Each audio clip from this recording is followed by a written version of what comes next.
Hello everybody and welcome to my video series of ATC, AWACS and GCI for DCS gaming. Today me and Bonkler will talk about ATC. If you want to add another level of immersion in your gaming community, why not add some ATC? I mean, the radio talking with the tower are part of the normal operations. I have also taken off from taxiways and wherever and landed opposite runway and telling my buddy to keep right. But to add this, it gives the game a little bit more extra. But before we can use ATC as a fun complement, maybe we should figure out what it is. ATC ain't automatic throttle control, but it is air traffic control. That includes, for instance, ground, tower, departure, approach, area control, and anything that controls helos, jet fighters, and even the Christian Eagle, like position. And these are the acronyms for it. G&D for ground, tower, TMC stands for Terminal Control Center, ACC stands for Area Control Center, and PAR, Precision Approach Radar. If I say to someone that I'm an air traffic controller, almost everybody think, well, I be sitting in the tower, of course. Some might even think I'm the guy waving the lightsabers at parking airplanes on the apron. In fact, most controllers work at area centers, like this one. I was working back in 2002. However, I don't work in that center anymore. I work in this center, but this is also an old picture because I can't show you the new ones because of security reasons.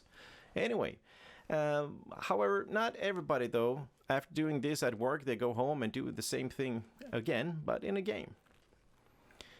So why ATC? Well, it comes down to be safe, efficient, and not crashing into terrain, getting lost in IMC, or crashing with your pixel buddy. It's like saving lives and airframes. And due to, in real life damage model, everybody can't land or start at the same time at the same place. Also, sadly, it is not always daylight VMC. Well, come to think of it, in this game it could be. Well, we could stop here now. Well, go enjoy the day, because, oh yeah, there's the clouds now. Oh yeah, I forgot about that. Here we go. All right, so ATC does some kind of control depending on what level of safety efficiency is required. You can imagine that being an operator transporting passengers, well, you want to be as safe as possible or your company goes to hell, because you need to have a high level of safety. That means you get a high level of controlled environment, ATC wise, and everything else around it. To set against the wild and crazy bush pilots that do not indeed need much separation, because the nearest plane is often a small country away, but would like to call for help if a bear or whatever start chewing up your co-pilot. So military, it is a bit different. Yes, they do use ATC as well, and if they are deployed, they might have to go with what's available on site, hence accepting maybe some more risk, or maybe getting more control, who knows. Generally, they want a reasonable level of control. The owners of the airframes don't have infinite resources, so it's a good thing even for the generals that staff and pilots are not one use only. Also, it's much more efficient to have some kind of control going to or from a congested airspace. In VMC cavalcade situations, it might be a bit easier, of course, if you follow the procedure. Conclusion: the level of safety demands the level of control and regulation needed. Besides safety and immersion and all that, what's the perks? If you're flying in shitty weather, you're tired after a long mission and trying to find your way home, and got some windy, rainy conditions on approach and almost minimum fuel, it's a great feeling to have someone like a wingman, a flight lead, or ATC holding your hands all the way to the apron. I know tough pilots won't say it's so, but they know it's true. They hate to admit that in the end they need and want ATC. So what do you need for equipment to do the ATC? Well, the level of service sets the level of required control needed, and the required control needed sets the things you need for the job. You need airspace, you need the proper classifications of it, you need the volume. Also equipment like the radar, the tower, radio, binoculars, pen and paper and strips. The only thing that's on the minimum equipment list is some cool sunglasses and coffee. Speaking of volume, how big a box of airspace do you need actually? Well, the volume are kind of designed to be as much as one sector or person can handle. For tower, it's usually as far as you can see. Here at Kutaisi, they have a circle around the airfield, and you can see that over there. For other airfields, it could be like here for Heathrow, London. It's sort of more stretched out to the finals on respective runway. Or you can have, like the airport I'm working close to, a more octagonal shape with the area stretched out to the finals. Or you can work with what you have, like here in Queenstown, New Zealand. You get what you get. You take the alleyways to handle your traffic.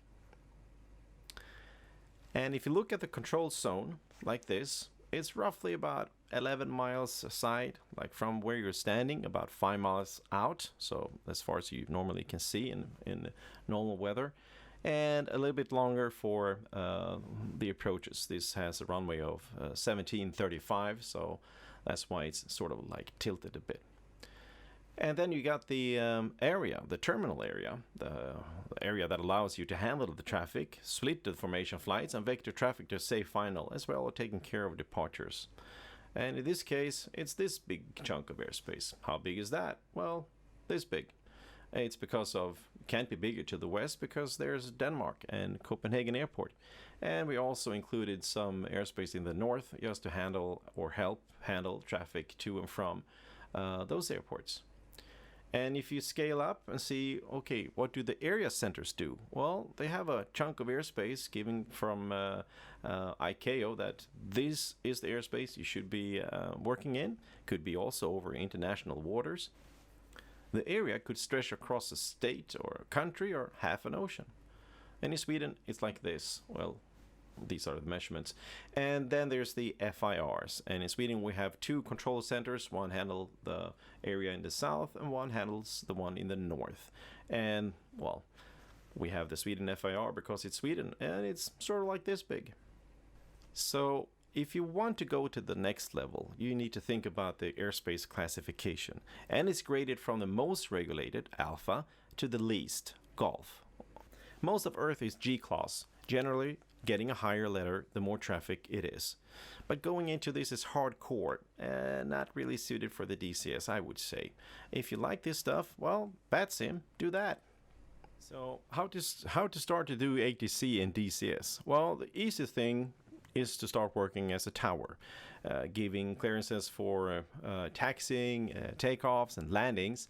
And you can use this F2 view for perhaps, or you can also use, of course, the F11 view.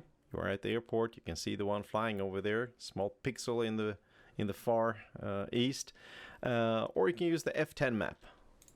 And this works pretty good in VMC conditions or this kind of weather anyway. But when it gets dark or cloudy or IMC proper, well, then you might have to have some kind of radar simulator, like the low-tech.